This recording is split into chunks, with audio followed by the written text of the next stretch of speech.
In my previous video, we took a look at the V65 from CIDOO. Today, we're taking a look at its bigger sibling, the V87. Since these two keyboards come from the same line, there will be a lot of similarities between them. I won't be repeating myself too much here, so you should probably give the V65 video a watch first. I'll link it in the description and in a card above.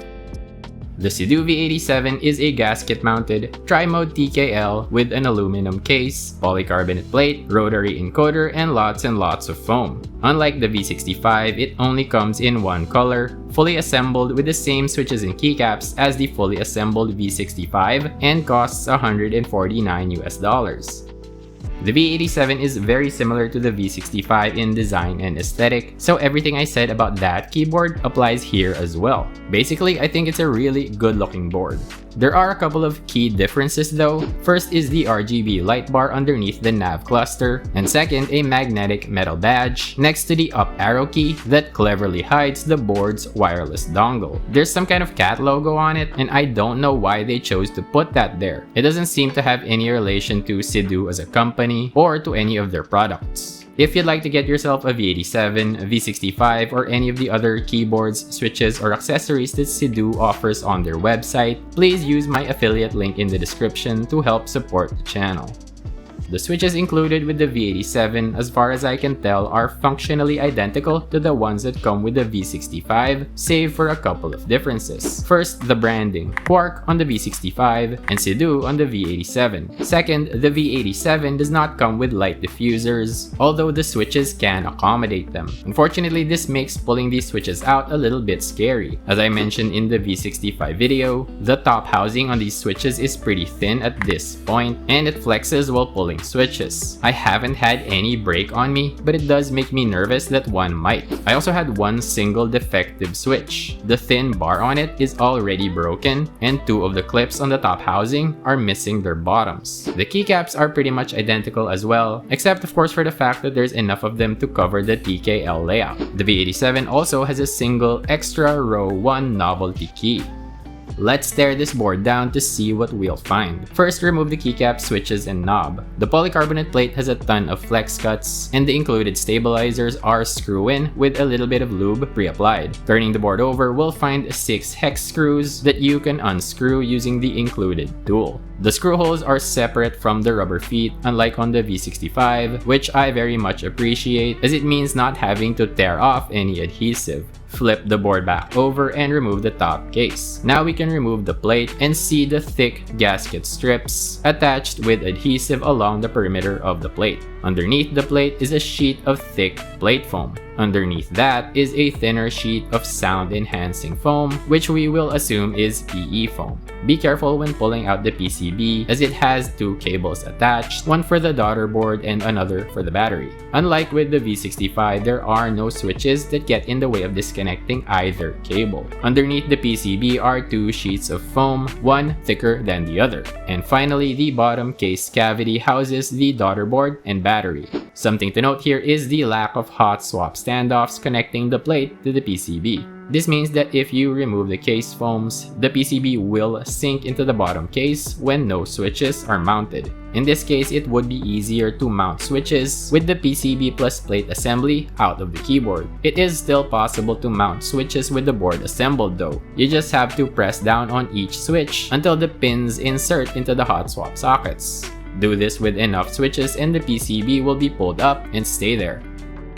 As with the V65, you will need to download a JSON file to configure the V87 using VIA. Once again, you're directed to CIDOO.com with 3 O's, which is their Chinese language website, but you can also go to their English language site, CIDOOtech.com. You'll get 2 JSON files, one labeled USB and the other 2.4G. And surprisingly, they do exactly what you'd expect, with the USB one working when in USB mode and the 2.4G one working when in 2.4G mode. I don't think I've ever seen wireless configuration using VIA before. As for Bluetooth mode, there does not seem to be a way to use VIA while in that mode. Once you've got your JSON file loaded up, you can go to the Configure tab to customize the board's layout. You won't see any extra keys here like we did on the V65, which seems to indicate that you can't change the knob's turning function, only its press function. On layer 1, you'll see the same custom hotkeys that we saw on the V65. Fortunately, there's no JSON editing required here here. The labels are correct, although some of these functions don't actually seem to do anything. The physical toggle on the back of the board, next to the USB port, behaves exactly like you would expect for switching between the board's 3 modes. Closest to the USB port for 2.4G wireless mode, furthest for Bluetooth, and the middle position for wired mode. The hotkeys you see in VIA for mode switching do not seem to do anything. The last 2 custom hotkeys, labeled LED logo, are for controlling the RGB light bar below the board's nav cluster. Let's listen to this board completely stock, and also pit it against the V65 in its stock form.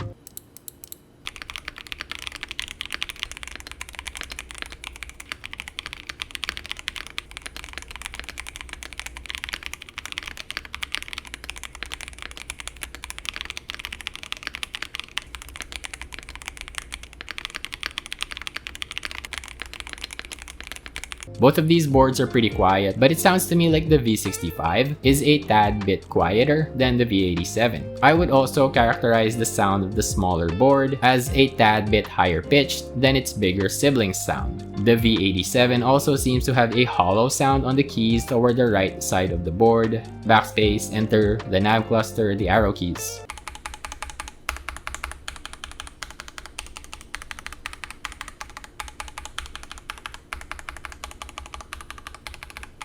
Next, let's remove the case foams like we did on the V65 to see if there's any effect on sound.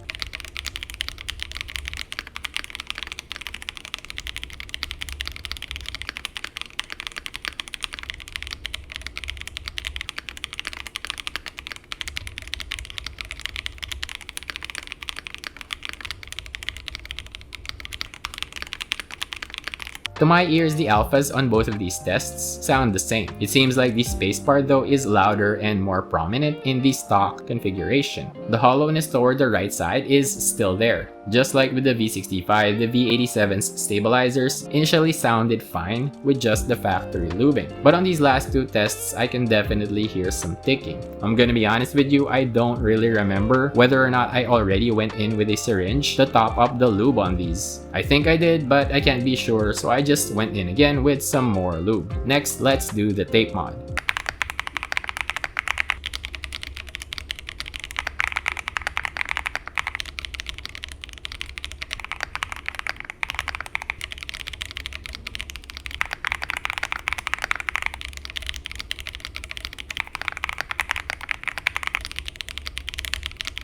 There's a pretty significant increase in loudness here as well as a lowering in pitch, both of which are improvements in my opinion. It also seems like the hollowness toward the right side has been mostly eliminated.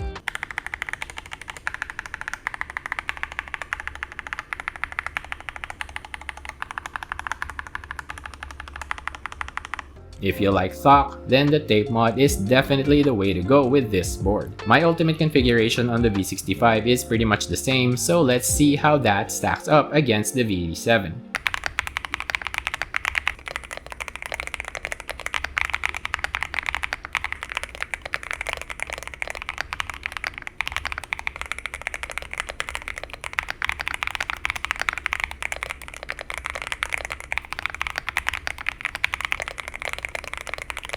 There's a pretty clear difference in sound here, but I can't quite put it into words. Whenever I try to gauge the pitch difference between the two, I keep going back and forth, thinking the V65 is stockier, and then later thinking it's the V87 that's stockier. I think the difference here isn't really in pitch. I want to say that the V87 sounds a little bit noisier, a little bit less clean. It's like the staticky quality that I find is present when using PE foam on certain keyboards, which is of course not necessarily a bad thing, just different. As for why this difference exists, I can't say for sure. It probably has to do with a few factors, including the overall size of the two boards and the flex cuts that exist on the V87's plate. I'd love to hear your thoughts on all this, so feel free to sound off in the comments. At the end of the video, I'll leave a couple of extended sound tests using different switches and keycap sets. I'll also include some comparisons with a couple of my other keyboards using the same switches and keycaps. So please stay tuned for all of that. I call the CIDOO V65 the best pre-built keyboard I've ever tried. The CIDOO V87 takes a lot of my gripes about the V65, the screw holes underneath the feet, the confusing mode switching, the mislabeled hotkeys, and pretty much fixes them. So the only logical conclusion is to proclaim the V87 the new best pre-built keyboard I've ever used. In terms of sound, the V87 does have a disadvantage with its hollow sounding right side, but the tape mod makes quick work of that issue. The V87 also does sound different than the V65, but I don't think there's a clear superior one in that department. It all just depends on what you like. However, at $149 US, the V87 is $20 more expensive than the V65. So you'll have to judge for yourself whether the bigger layout, the fixes I mentioned, as well as the added features, 2.4G wireless, the light bar, the badge, screw-in stabilizers, amount to $20 worth. In my opinion, they easily do. TKL is also my favorite layout, so I personally think the price is well worth it. And that concludes my look at the CIDOO V87. What do you think about this keyboard? Has this review convinced you to get one? If you already own one, has your experience matched up with mine? Between this and the V65, which do you prefer? Let us know in the comments. I'd like to take some time to thank CIDOO for sending out these two keyboards. They're sending out another board for me to check out, so please stay tuned for that. Thank you so much for watching.